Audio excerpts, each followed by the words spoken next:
They lowered my son into the ground on a Thursday morning, and the sky had the nerve to be beautiful.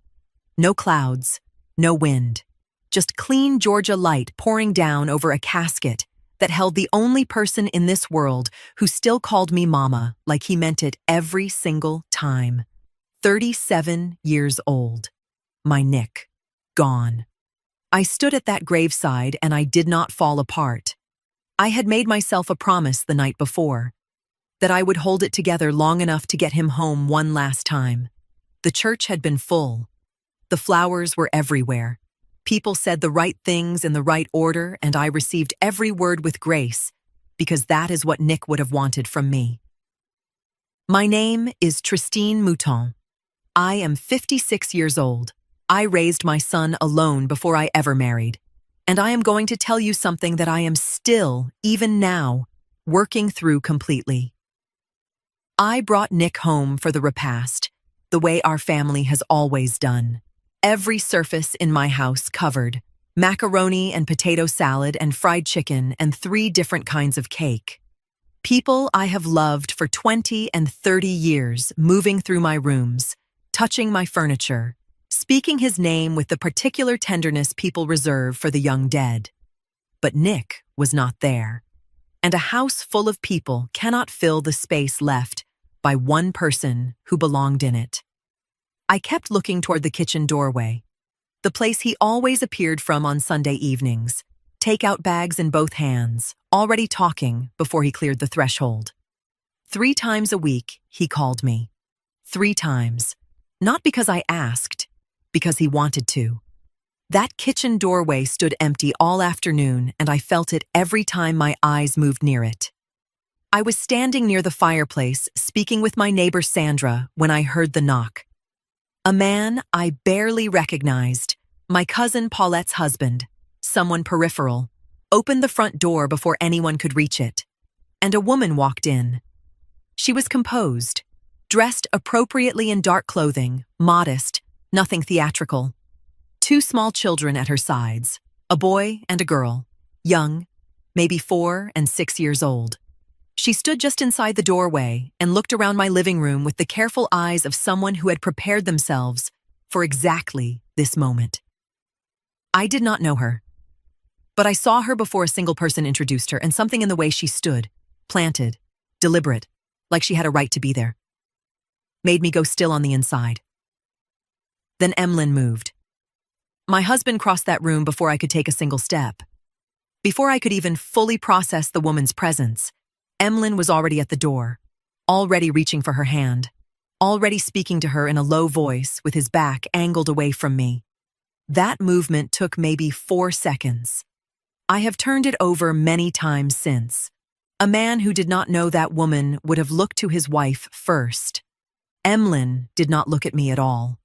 I stood where I was, and I watched him, and I filed every second of it away. The woman spoke to the small group that had gathered near the door. Her voice was measured, practiced. She said she was so sorry for our loss. She said she had cared deeply for Nick. Then she placed her hands gently on the shoulders of those 2 children, and she said that Nick was their father, and that she felt his family deserved to know they existed. The room shifted. I watched it happen on the faces of people I have known my entire adult life. The recalibration, the uncertainty, the careful glances moving in my direction.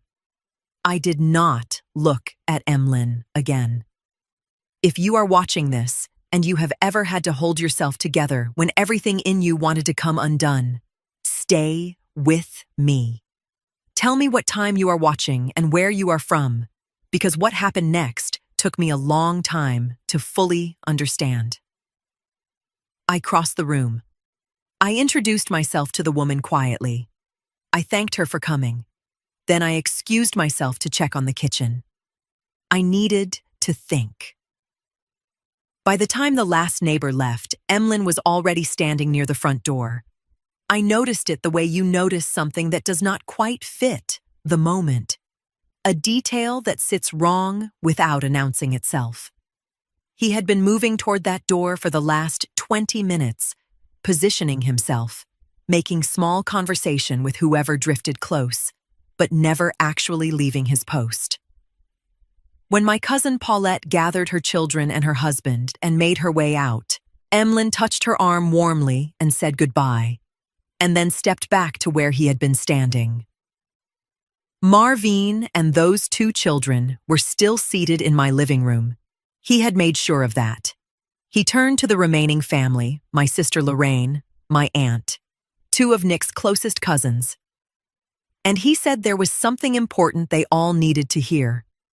He used the word family when he gestured toward Marvin. Family. A woman not one person in that room had ever laid eyes on before today. And my husband called her family in my house, on the day we buried my son. I sat down. I folded my hands. I listened. Marvin spoke carefully. She and Nick had met 3 years ago, she said, at a gathering in Midtown. It became serious quickly. She had not wanted to complicate his life, so they kept things between themselves. She reached into her bag and produced a small envelope of photographs, printed, physical, the kind of choice that feels deliberate. The children were 4 and 6. She had named them herself because Nick had wanted to wait until things were more settled between them. She never wanted to come forward this way. But now that he was gone, she felt his children deserved what was rightfully theirs.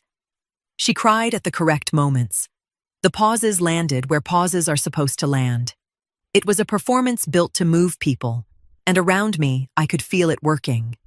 But I was not listening the way she expected me to listen. Nick spent every third weekend in Savannah the last 2 years, a commercial property investment he was managing personally. The timeline Marvin described placed them together during stretches when I knew exactly where my son was and who he was with. Because he called me from those trips. He sent me photographs of the building. He complained about the contractor.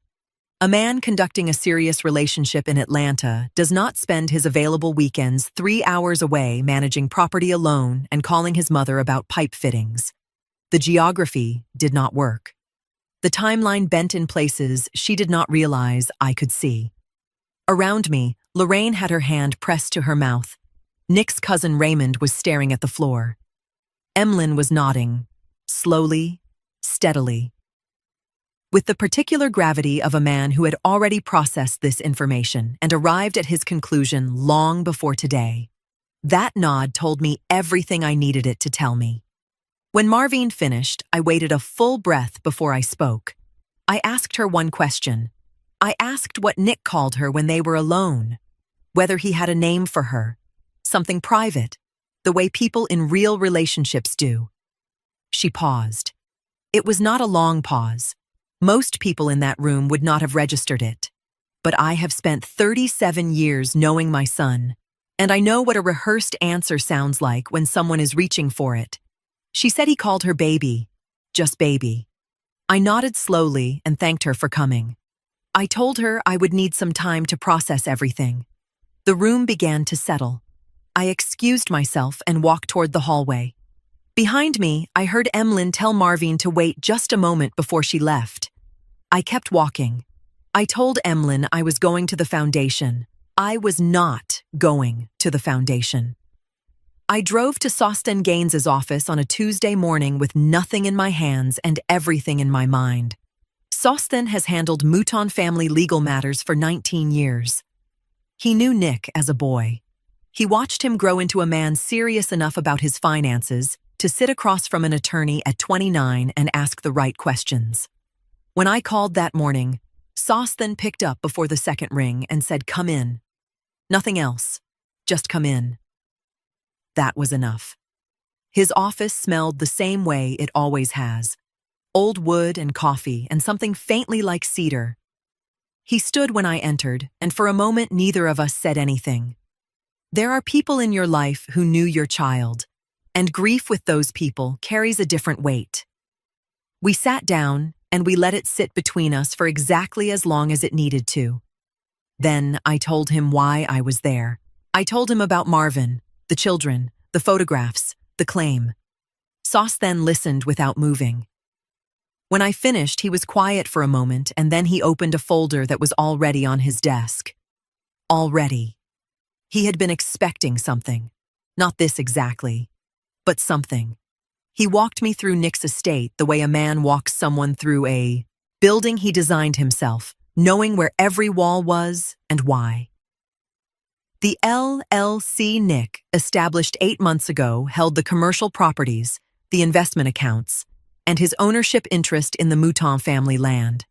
What remained outside that structure, what sat in open probate available to any claim, was a number so small it would not cover 6 months of legal fees for anyone ambitious enough to pursue it.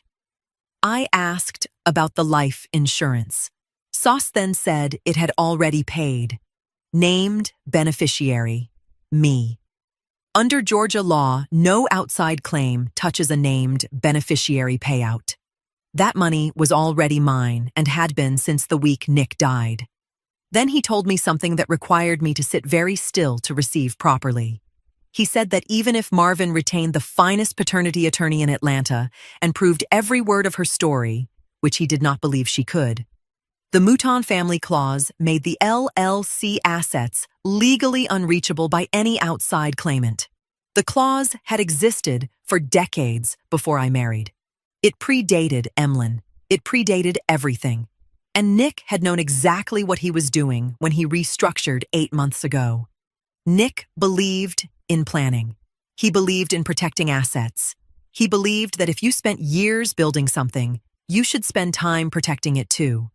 Sauce then told me they had spent months discussing ordinary business risks, future liability, estate efficiency, and long-term protection of family property. The restructuring had not been a reaction to any specific threat.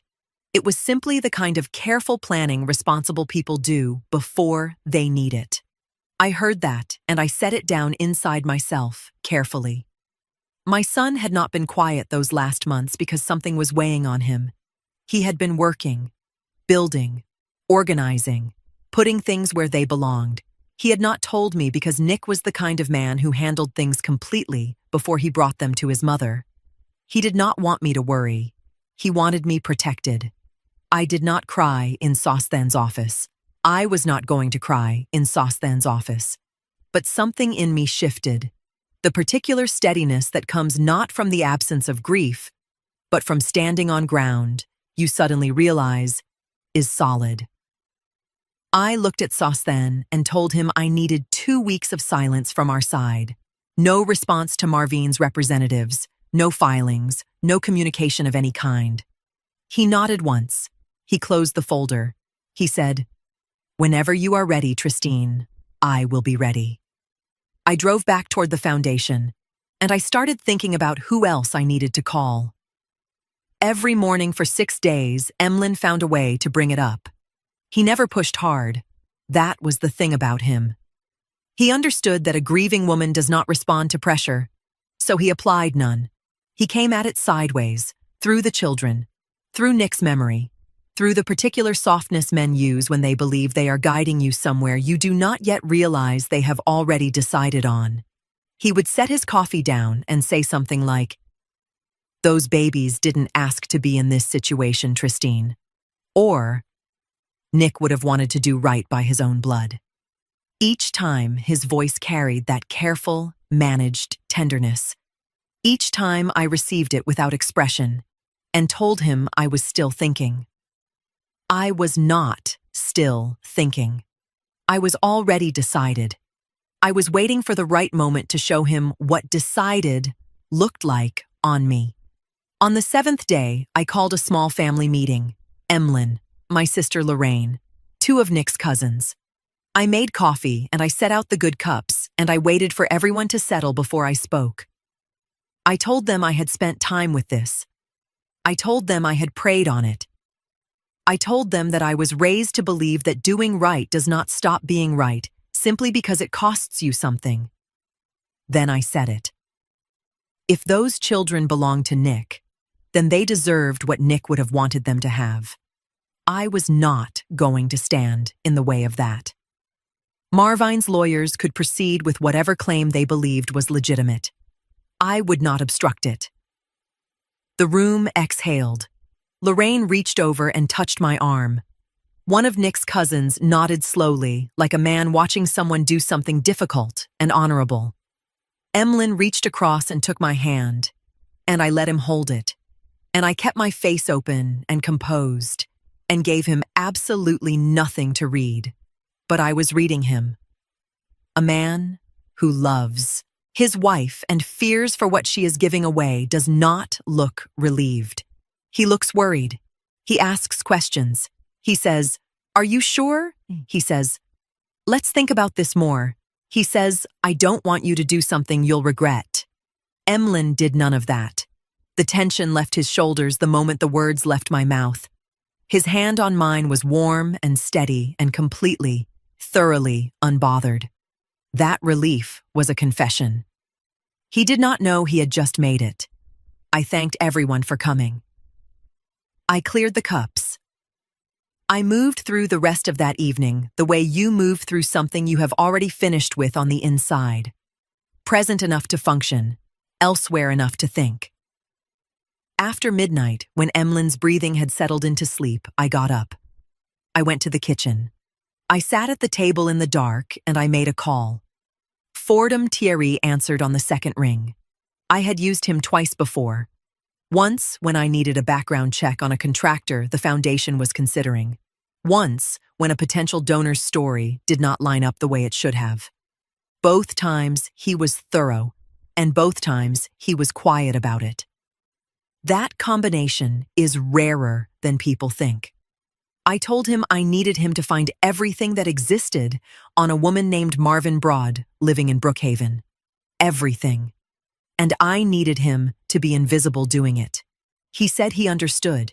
He asked no other questions. That was why I called him.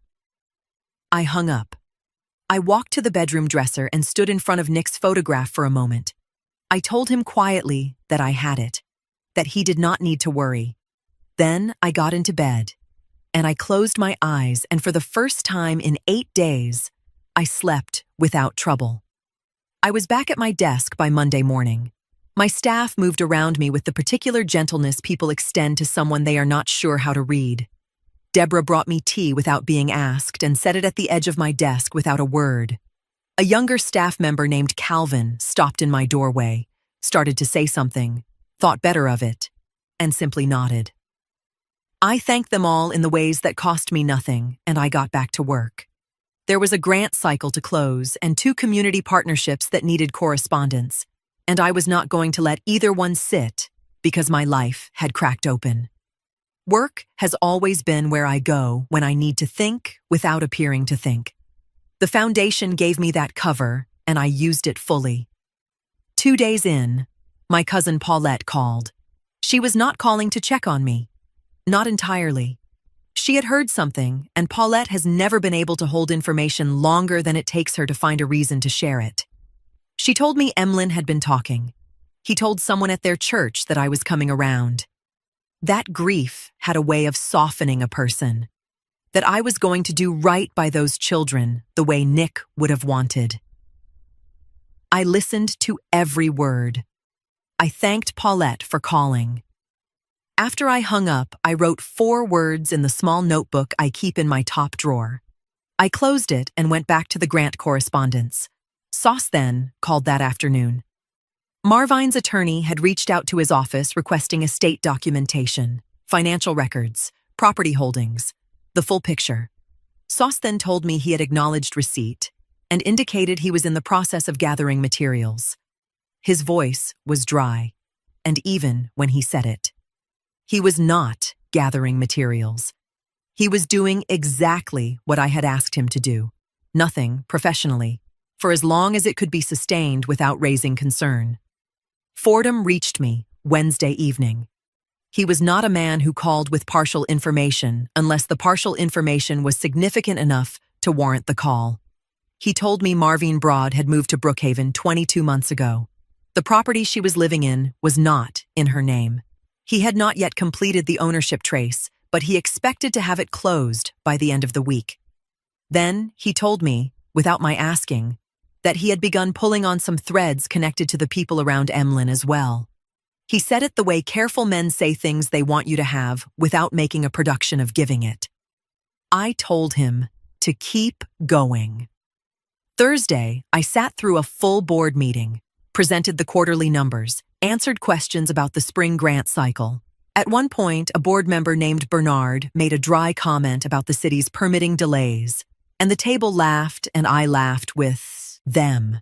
Genuinely, briefly. The way laughter still finds you even in the middle of something heavy if the moment is right. I was fully in that room, and I was fully somewhere else, and I have learned over the years that a disciplined mind can hold both without dropping either. Emlyn made dinner that evening. He asked about my day with his eyes soft and his voice lower than usual. Attentive in the way men become when they believe the hard part is behind them. He refilled my glass without being asked. He touched my shoulder when he passed my chair. I watched all of it, and I understood exactly what I was seeing. A man performing peace. A man who believed he had already won. That night, I sat at the small desk in the corner of our bedroom, and I wrote Nick a letter I would never send. I told him what I had so far. I told him I was not finished.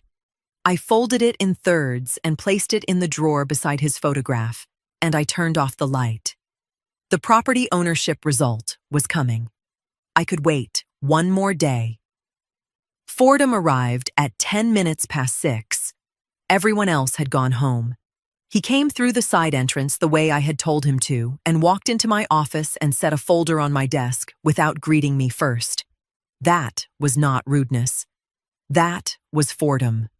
He believed in letting findings speak before he did, and in 7 years of working with him on foundation matters, I had come to appreciate that quality more than I could say. I opened the folder. The Brookhaven property where Marvin Broad was living, the house, the address, the deed, belonged to an LLC called Bro Property Holdings. Registered in the state of Georgia. Registered agent, Emlyn Bro. The registration date was 4 years ago. The property had been placed into Marvin's occupancy 22 months ago. I read it once. I read it again. I set the folder down flat on my desk and sat with what I had just read, the way you sit, with something that reorders everything you thought you understood about a period of your own life. I had known for a while that my marriage had changed, not dramatically. There had been no single moment of rupture, no argument that left permanent damage. It had simply become something different from what it once was. Two people maintaining the shape of a life together, meals and conversations, and the ordinary movements of a shared household, without much underneath it anymore. I had told myself it was time. Age. The way long partnerships settle into something quieter. I had believed it because believing it was easier than the alternative. I understood now what that distance had actually been. It was not a marriage cooling. It was a man maintaining a second life I knew nothing about. Fordham spoke then. He told me there was more. Financial transfers between accounts he was still tracing. The full picture was not complete yet, and he would not bring me incomplete information. He needed another week. He also told me, with the particular care of a man choosing his words deliberately, that the people Emlyn had been making payments to were not all people I would recognize or expect. He wanted to be certain of every name before he put it in front of me. I asked him what he needed from me to finish. He told me. I opened my desk drawer and wrote him a check from my personal account. Not the foundation account. Not $1 of this touched the institution I had spent 20 years building. Whatever this was, it was mine to carry and mine to pay for, and it would stay separate from everything Nick's legacy had made possible. Fordham left the same way he came. I locked the folder in my bottom drawer and sat in my office alone for a few minutes. Not long. I did not have the luxury of long. Then I drove home. Emlyn was on the sofa watching television when I came through the door. He looked up and smiled and asked how the office had been. I told him quiet. I went to the kitchen and made dinner, nothing elaborate, just what was in the refrigerator.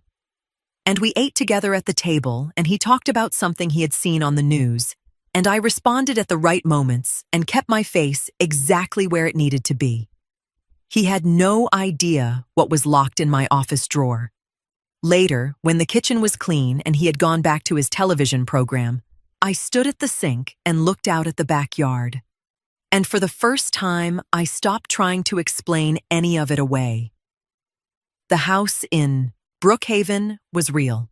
The connection was real. The secrecy was real. Whatever Marvine's role was, she had not appeared out of nowhere. Whatever story Emlyn was telling me, it was not the truth. I did not know yet how much of what I believed about the last 2 years was wrong, but I knew it was more than I had imagined. The question that came next was one I was not ready to say out loud yet. But I was getting there. Sauce then called me on a Friday morning while I was reviewing contracts at my desk. He did not open with pleasantries. He told me that Theron Nellam had come into his office the previous afternoon to review the full estate documentation, the LLC structure, the asset schedule, the Mouton family clause in its entirety. Sauce then had prepared everything exactly as it existed. No additions, no removals. Just the documents Nick had built and the tradition my family had maintained for decades, laid out plainly for a man who believed he was walking into a straightforward inheritance dispute. I asked Sauce then what happened. He said Nellam read through everything without speaking. He was thorough. Sauce then gave him that. He went through each document carefully, asked for a moment to review the clause language a second time, and then sat back in his chair. And then, to no one in the room in particular, he whispered 2 words. No way. He had then requested time to consult with his client before any further discussion. Sauce then had told him to take whatever time he needed. The meeting ended there. I held the phone and I did not say anything for a moment. Not because I was surprised. I was not surprised. I had known since the morning I sat in Sauce then's office what anyone competent enough to read those documents would eventually find. What I was feeling was something quieter than satisfaction and something colder than relief. I had not had to file a single motion. I had not had to make a single public move. I had simply let the documents speak and waited for the right person to read them. I told Sauce then to keep waiting. He said he would. That same afternoon, Fordham called. He told me that in the course of monitoring the communication activity around Emlyn, he had identified a secondary phone, a number registered to a prepaid account that did not appear anywhere in Emlyn's known financial records. I had not known it existed. Fordham had found it by tracing the contact patterns of a number Marvine had been using for outgoing calls outside her regular activity. The 2 phones had been in regular contact. That afternoon, Marvine had called the secondary number. Fordham had the record of the call, its duration, its timing, 4 minutes and 11 seconds. He could not provide me the content. He did not need to. He told me Marvine's regular call patterns had changed significantly in the last 48 hours. She was making more calls than usual and receiving fewer. That was the behavior of a frightened person. Fordham then set a printed log on my desk. 27 calls between the secondary number and Marvin's phone across a 4-month period. I looked at the dates. The earliest call on that log was placed 9 days before Nick died. I sat with that. I took the dates and I counted backward, and I mapped what I could see, when the contact began, how frequently it ran, the rhythm of it. This was not 2 people reacting to a death and constructing a response. The timeline was too clean for that. This had been running before there was a death to respond to. I set the log down. I did not call Sauce then. I did not call Fordham back. I sat in my office until the light changed. And then I drove home and I made dinner and I moved through the evening the way I had learned to move, present on the surface, still and focused underneath. After Emlyn went to bed, I went to the dresser. I stood in front of Nick's photograph for a long time, longer than usual. I did not speak. There was nothing to say yet that was ready to be said. I just looked at my son's face and I let myself understand fully what the dates on that log meant. Fordham came back on a Wednesday with a second folder thicker than the first. He sat across from me and he opened it without ceremony. Wire transfers. 19 months of them, running from an account in Emlyn's name to an account linked to Marvin Broad. The transfers were regular, not identical amounts, which would have been obvious, but structured, varied just enough in size, and spacing to avoid drawing unnecessary attention. That kind of planning does not happen by accident. It requires forethought, consistency, someone paying attention over a long period of time. Fordham told me he was working to identify whether anyone had helped Emlyn set it up. I told him to put that at the top of the list. The total across 19 months was $63,000 and change. I looked at that number and I understood what it represented. Not just money, but infrastructure. Rent sustained.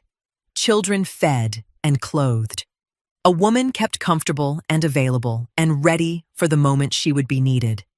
An entire supporting life, constructed and maintained in Brookhaven, while Emlyn came home to me every evening and sat at my table and slept in my bed.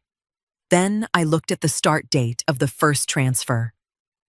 19 months. That was what stayed with me. Not the amount, the duration. People do not usually build something like that overnight. They build it because they expect it to matter later. Nick had not been sick. There had been no diagnosis, no hospital stays, no indication from any physician that my son's life was in danger. He was 37 years old, healthy, working, calling me 3 times a week, driving to Savannah to manage a property investment he was excited about. There was no obvious reason anyone would have expected major changes in our family. Yet Emlyn had been funding Marvin's life for 19 months. I sat with that.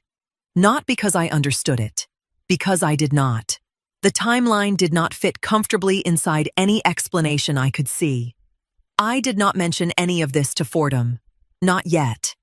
Instead, I told him I wanted every payment Emlyn had made to any person or entity over that same 19-month period. Every name, every account, every recipient. I wanted the complete picture. Fordham nodded. He closed the folder and left. That evening, Emlyn mentioned, with the careful casualness of a man testing water temperature, that he had heard Marvin's attorney had run into some complications with the estate paperwork. He said it with his brow slightly furrowed, performing mild concern, performing confusion about a process he understood far better than he was pretending to. I told him I wasn't sure what the issue might be and that I would check with Sauce then. Then I asked whether he wanted rice or potatoes. He said, rice. The conversation moved on. I did not look directly at him for the rest of dinner. I watched him eat. I watched him pour his drink. I watched him lean back in his chair afterward the way he always did, comfortable and unhurried. And I thought about my grandparents. They had held 40 acres outside Atlanta when holding land as Black people in Georgia required a particular kind of endurance that most people today cannot fully imagine. They held it anyway. My mother received it from them and passed it to me with the same instruction she had received. You do not lose what your people bled to keep. I had taken Nick to those 40 acres when he was 11 years old. He walked the fence line beside me and asked how long it had been ours. I told him longer than most people's memories. He nodded with that seriousness he carried even as a boy. I was sitting across from a man who had spent 19 months building something in secret. I still did not know exactly why, but I knew it had not been impulsive. I knew it had not been recent. And I knew there was more beneath it than I had uncovered so far. I kept my face still. I cleared the dishes. I went to bed. The next morning, I was up before sunrise. I made coffee and stood at the kitchen window, looking out over the yard. And I understood one thing with a clarity that did not waver. I was not going to be the generation that lost what my family held. Fordham set the report on my desk at 5:30 and told me a forensic imaging specialist had completed a preliminary analysis of the photographs Marvin Broad had submitted. He said it quietly, the way people say things they know are going to land hard. Then he told me he would be outside when I was ready. He left and pulled the door closed behind him. I opened the report. The specialist had identified significant irregularities in every photograph Marvin had produced as evidence of her relationship with my son. Everyone. Some were stronger than others. Some required additional examination. But taken together, they pointed in the same direction. The images did not appear authentic. The report outlined why. Nick's face appeared to have been pulled from multiple publicly available sources. His Instagram account, the Mouton Family Foundation website, and photographs that had circulated among family members over the years. Several images showed inconsistencies in lighting, perspective, and digital layering. Others contained metadata problems that suggested editing. The specialist stopped short of making a final legal conclusion. That was not his job. His job was to identify whether the photographs deserved deeper forensic review. According to his report, they did. Strongly. I turned the page. The specialist had included side-by-side comparisons. In one image, Nick was seated beside Marvin at a restaurant table. Beside it was a source photograph taken years earlier. I knew it immediately. Nick was laughing at something outside the frame, his head turned slightly, caught in one of those unguarded moments that cameras rarely capture well. I recognized that laugh. I recognized the angle of his shoulders. I recognized the expression. I had seen it my entire life. The report did not say with certainty that the image had been fabricated. What it said was that the facial features aligned so precisely with the source photograph that independent forensic verification was recommended. The specialist's wording was careful. Mine was not. Someone had taken my son's face and placed it where it did not belong. That much was obvious. The man in those photographs had been somewhere else entirely when they were supposedly taken, living his actual life, managing his properties, calling his mother, not knowing that someone was collecting pieces of him for a story that would be told after he was gone. I set the report down. Fordham had said he would be outside. He stayed outside for a long time. I am not a woman who comes apart easily. I was not raised that way, and life did not allow it, and I have never found much use in falling apart when pieces still need to be moved.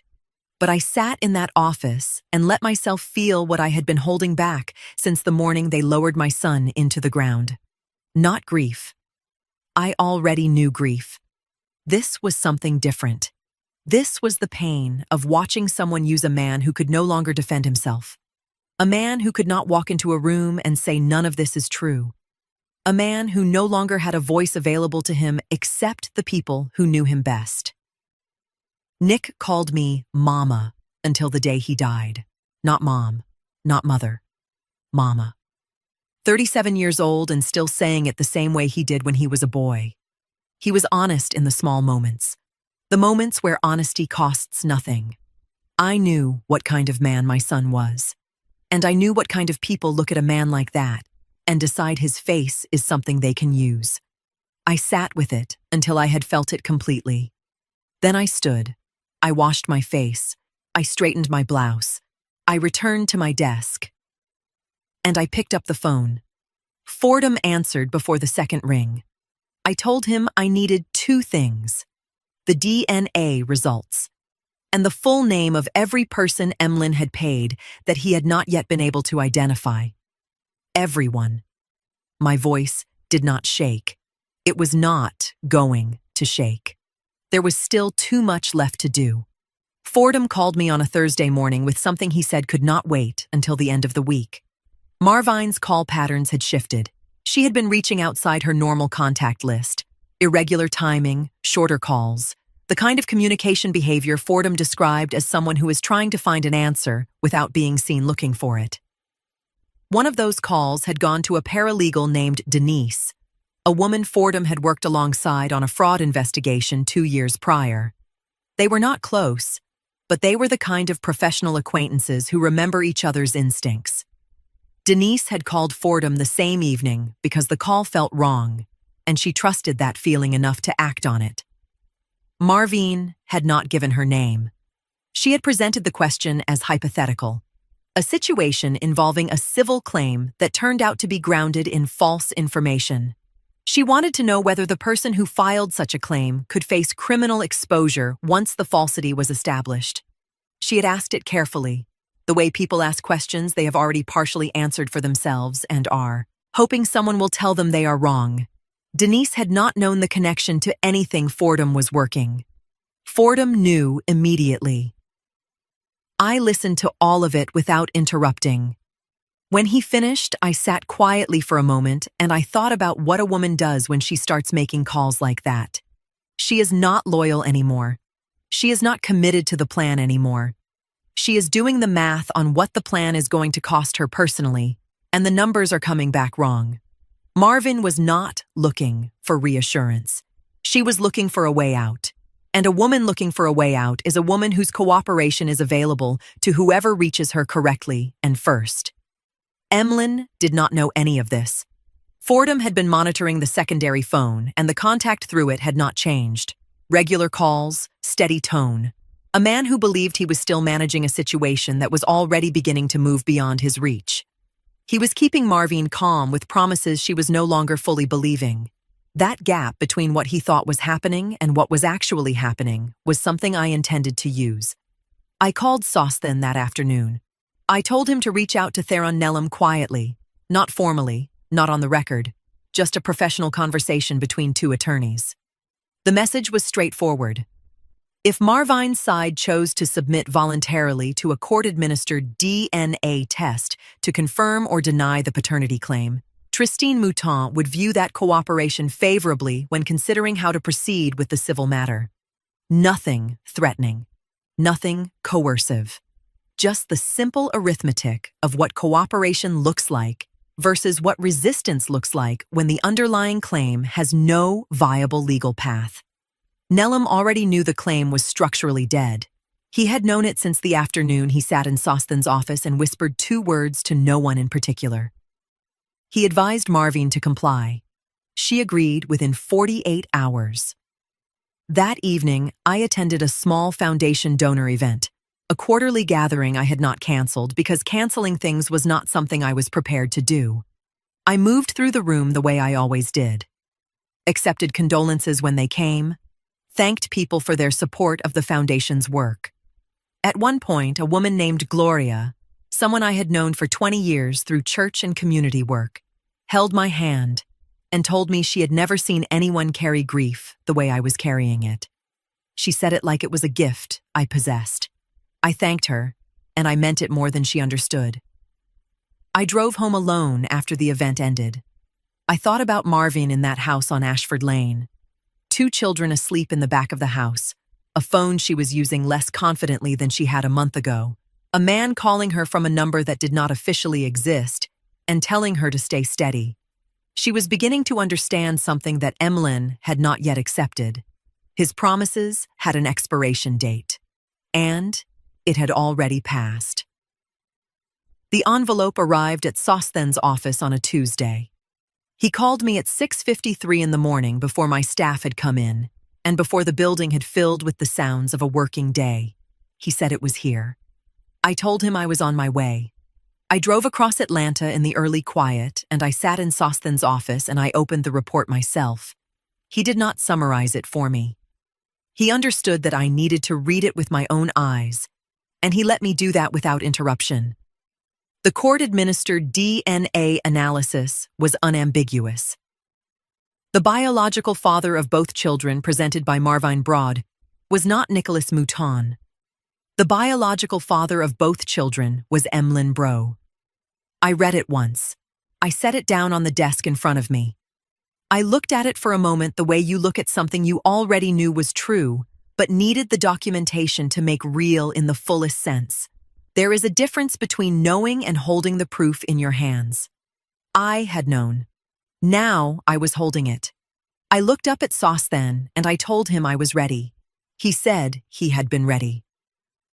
I spent the next 40 minutes telling him everything. The Brookhaven property and the LLC registered in Emlyn's name. The $63,000 structured across 19 months. The secondary phone and the 27 calls. The earliest placed 9 days before Nick died. The fabricated photographs. Every composite traced to a source image taken on a day Nick was somewhere else entirely. The DNA result, now sitting between us on the desk. I gave him Fordham's name and told him Fordham would provide the complete documented file in whatever format the attorneys needed. Sauce then listened to all of it without moving. When I finished, he was quiet for a measured moment. Not the quiet of a man processing a surprise, but the quiet of a man organizing what he already suspected into the order it needed to go. Then he told me he would need 3 days to prepare the civil filings. Fraud. Conspiracy to commit estate fraud. Submission of forged documents in a probate proceeding. He also told me he would be making one call to a colleague who practiced criminal law and handled exactly this category of referral. He said the name of the firm, and I recognized it. Then I told him the part I had been carrying the longest. I told him about the financial timeline. The transfers beginning before Nick had any medical reason to die young, structured by someone with knowledge Emlyn did not possess on his own. I told him I needed Fordham's complete payment trace, every name on it, delivered to the investigators who handled cases like this one, not civil attorneys, the other kind. Sauce then said he understood. He said he knew exactly who to call and he would make that call today. I thanked him. I gathered my bag. I drove back across the city to my foundation, and I sat at my desk, and I worked through the rest of the day the way I had worked through every day for the past several weeks. Steadily, quietly, without letting what I was carrying show on the surface. That evening, I went home for what I understood, in some interior way I did not examine too closely, was the last time I would enter that house as a woman who had not yet acted. I made dinner. Emlyn came to the table and we ate the way we had eaten 100 evenings, plates and glasses, and the ordinary sounds of 2 people occupying the same space. He asked how I was doing. I told him I was getting through it day by day. He nodded with what arranged itself on his face as sympathy, and he reached for his glass, and I watched him do it. I thought about 20 years. I thought about Nick at 11 years old, standing in the doorway of our home the first evening Emlyn came to dinner, shaking this man's hand because his mother had asked him to trust her judgment. Nick had done that, without complaint, because he loved me enough to try. I finished my dinner, I cleared the plates, I said goodnight, and I went to bed. 3 days. Then it would begin. On the 3rd morning, I went to work early and I did not check my phone until I was sitting at my desk with the door closed. Sauce then had sent a single message at 7:41. It said, filed. Nothing else. That was sufficient. The civil complaint named Marvin Broad and Emlyn Bro. Fraud. Conspiracy to commit estate fraud. Submission of forged documents in a Georgia probate proceeding. Sauce then's criminal colleague had simultaneously forwarded the supporting documentation to the appropriate authorities for review. The forged composite photographs alone carried significant legal exposure, and the documented coordination behind the claim only deepened that exposure. 2 tracks, 1 civil, 1 potentially criminal. Moving through the proper channels before either named party had any reason to expect the morning was anything other than ordinary. Separately, through Sauce then's criminal colleague and relationships built over decades of legal practice, Fordham's complete payment trace had been delivered to the Fulton County authorities, along with a formal request that the circumstances surrounding Nicholas Mouton's death be reviewed. The full 19-month financial record, the structured transfers, the names of every person Emlyn Bro had paid across that period. No conclusions. No accusations beyond what the documentation supported. Simply a request that trained investigators examine whether the records warranted closer attention. I put my phone face down on my desk and I went into my staff meeting.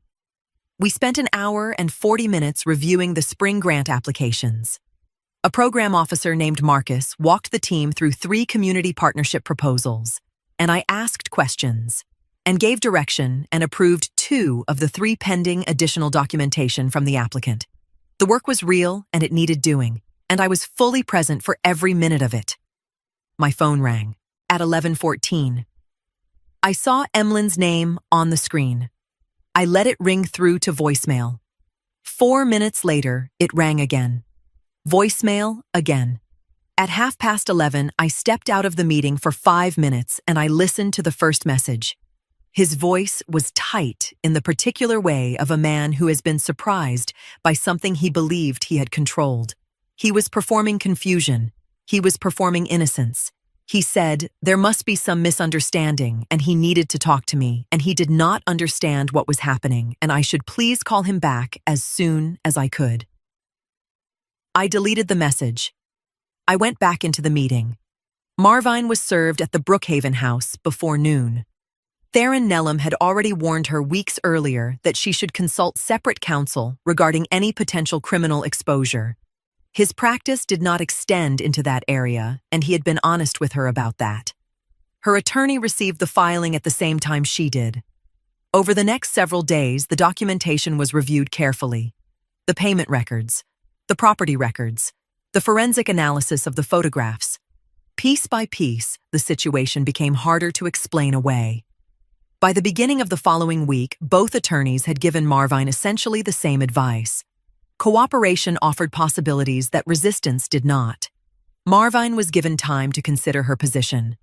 Based on what Fordham had observed about her state of mind over the previous weeks, I did not believe she would need much of it. I drove home from the foundation that evening on a route that took me past the Brookhaven neighborhood. I did not make a point of it. I did not slow down when I passed the turnoff for Ashford Lane. I kept my speed steady and my eyes on the road, and I kept driving. The house was empty when I arrived. Emlyn had not come back. I did not know where he was, and I did not look for the answer. I went to the kitchen, and I made myself a simple dinner, and I sat at the table alone in the quiet of a house that no longer felt like it was hiding anything. It was the most peaceful meal I had eaten in months. Whatever came next was already in motion. I had done my part. The rest belonged to the law. Marvine did not use all the time her attorneys advised her to take. Within days, she sat down with investigators accompanied by counsel and began answering questions. The timeline of her relationship with Emlyn. When it began. What he promised her. What he told her the future would look like. The instructions he gave her regarding Nick. The story she was supposed to tell. The way she was supposed to present the children. The secondary phone she had been using. The names she knew. The payments she could explain. She did not know everything, but she knew enough. And she gave them all of it. Then she told them about a conversation that took place approximately 7 months before Nick died. She remembered it because she had finally grown tired of waiting. She had asked Emlyn twice when things were going to change. Both times he had avoided the question. That evening, he did not avoid it. He told her things would change soon. He told her she needed to be patient a little longer. Marvine admitted she did not ask him what he meant. She told investigators she already believed she understood the answer and did not want to hear it spoken aloud. The statement went into the record. Investigators treated it the way experienced investigators treat statements like that, as information requiring verification, not conclusions. It became one more piece among many pieces already being examined. The review of Nick's death continued. Meanwhile, the fraud case moved much faster. The paper trail existed, the photographs existed, the property records existed, the financial transfers existed. Those things did not require interpretation. Within a week, the story had begun moving through Atlanta, the way stories move through communities where people have known one another for years. Not through newspapers, through conversations, through church hallways, through phone calls between people who suddenly realized they had witnessed something very different from what they originally believed. My phone filled with messages. People who had been in my living room that afternoon. People who remembered Emlyn crossing the room before anyone else moved. People who wanted to say they were sorry. People who wanted to say they should have seen it sooner. I read each message once. Then I put the phone down and went back to work. Emlyn came to the foundation on a Thursday morning. I was in my office when Deborah called. Deborah has worked beside me for 11 years. She has seen this institution grow from a handful of employees into something respected throughout the city. She did not ask what I wanted done. She already knew. She told me calmly that Emlyn was in the lobby. She told me she had informed him I was unavailable. She told me she had asked him to leave. He left. 3 days later, shortly after sunrise, Emlyn Bro was arrested in the driveway of the home we had shared for 20 years. The charges were fraud, conspiracy to commit estate fraud, and submission of forged documents in a probate proceeding. The homicide review remained active. Investigators continued examining the financial records, witness statements, communication logs, and every piece of information that had begun surfacing since Marvin's cooperation. No conclusions had been announced, no determination had been made, but the review was no longer sitting quietly in a file somewhere. It was moving. I was not there when Emlyn was arrested. I was at Nick's grave. I had driven there before sunrise and sat beside him in the quiet. I told him what had been set in motion. I told him I was sorry that bringing the truth into the light had required so much darkness first. I told him I was glad the lies were finally collapsing under their own weight. And I told him I was not finished yet. Not completely. Then I stood. I brushed the Georgia dust from my skirt. I walked back to my car, and I drove to the foundation. There was still work to do, and it was not going to do itself. Several weeks passed before Sosthen called me on a Friday afternoon and asked if he could come to the foundation. Not his office, mine. I told him to come. He arrived at 4 o'clock and sat across from my desk. He looked tired in the way attorneys look when they have spent weeks watching documents accumulate into something neither simple nor pleasant. Then he told me what investigators had built from Fordham's payment trace. He spoke carefully and without rushing. I listened without moving. The trace had identified a man who existed on the outer edge of Nick's social world. Not a friend. Not family. One of those people who drift through gatherings often enough to be recognized but not remembered. The kind of person whose name you hear once and never think about again. Investigators discovered he had received 2 payments from Bro Property Holdings, LLC, totaling $11,000. Both payments had been made approximately 6 weeks before Nick died. Both had attracted attention once investigators began reconstructing the full timeline. The payments led to subpoenas. The subpoenas led to records. The records led to more questions. The man was a licensed veterinary technician. His employment records, inventory logs, and communications were examined over several weeks. Investigators discovered discrepancies that could not be explained easily. Purchase records did not fully match inventory records. Certain quantities of medication could not be accounted for cleanly. One substance appeared repeatedly in the review: succinylcholine. Sosthen explained what it was, without my asking.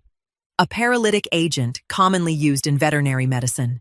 Difficult to detect. Difficult to investigate after the fact. The sort of substance that attracts attention only when investigators already have reason to look more closely. The technician initially denied any wrongdoing.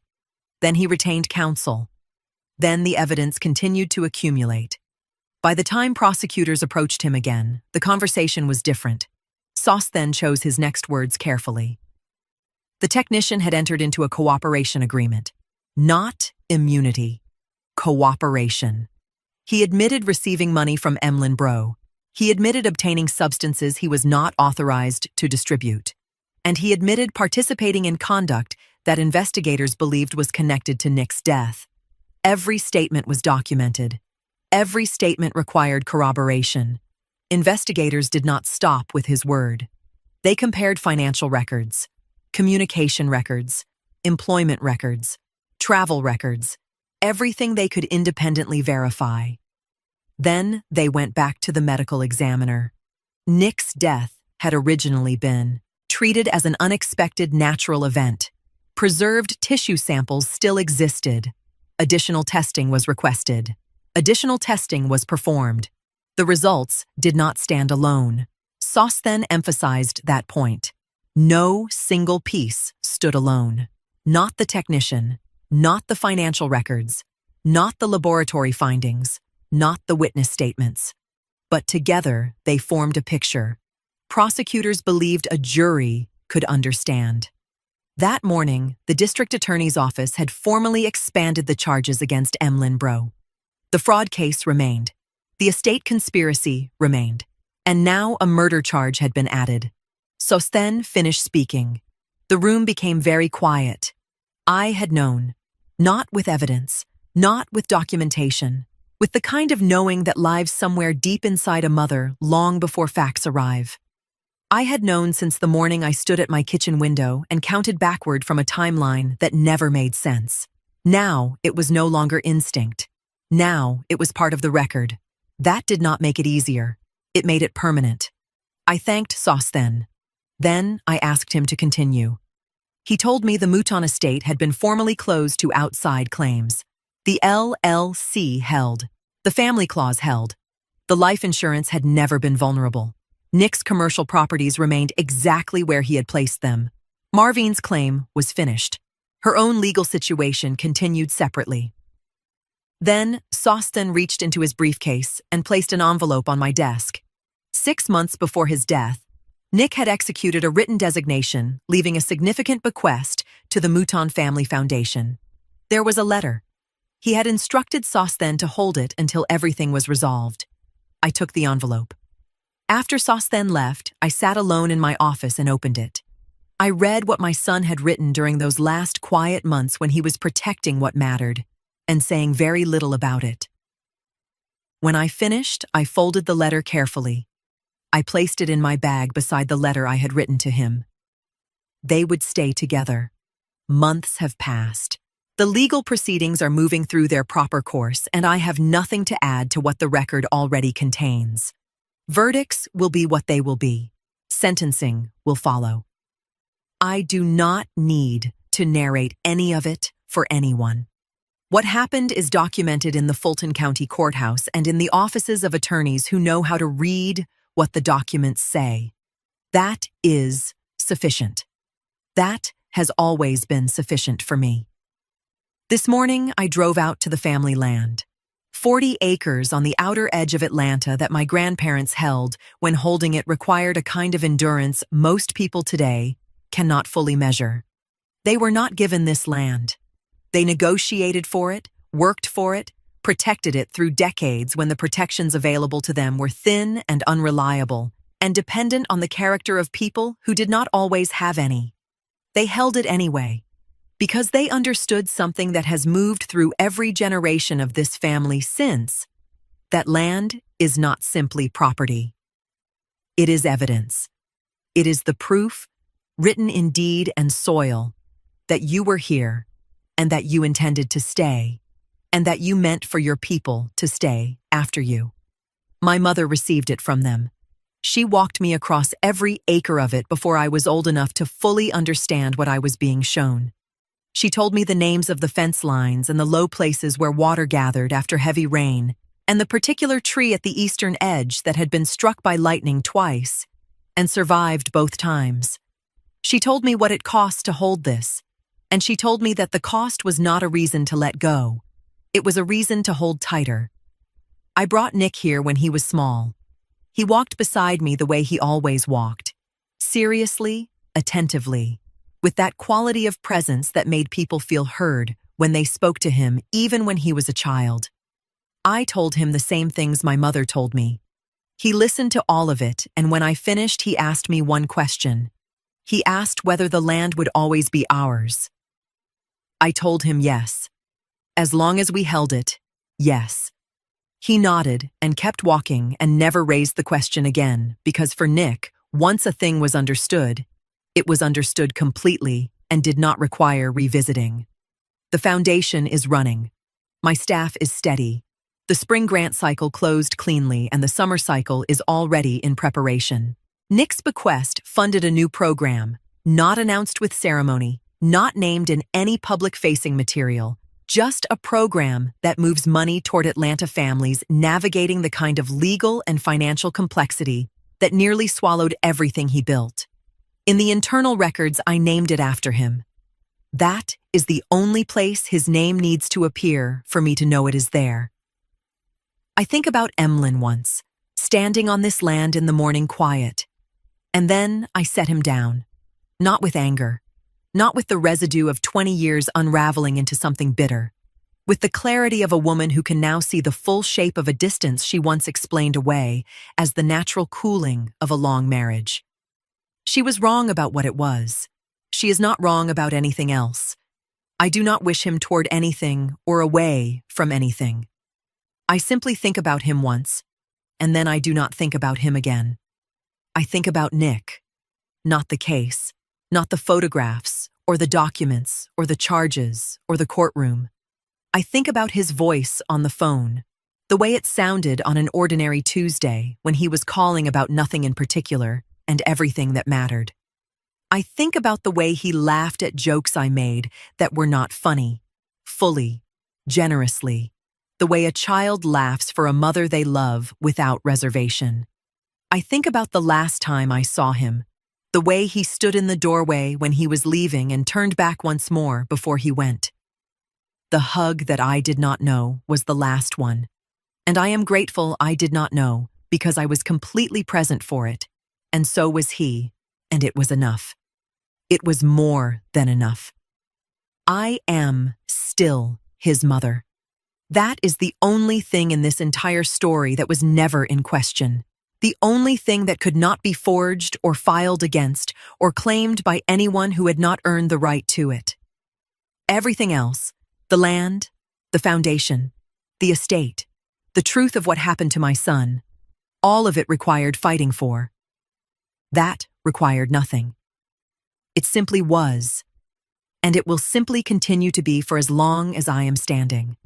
I stay on the land until I am ready. Then I walk back to my car. There is work to do. There is always work to do. And I have never once in my life been a woman who left her work unfinished.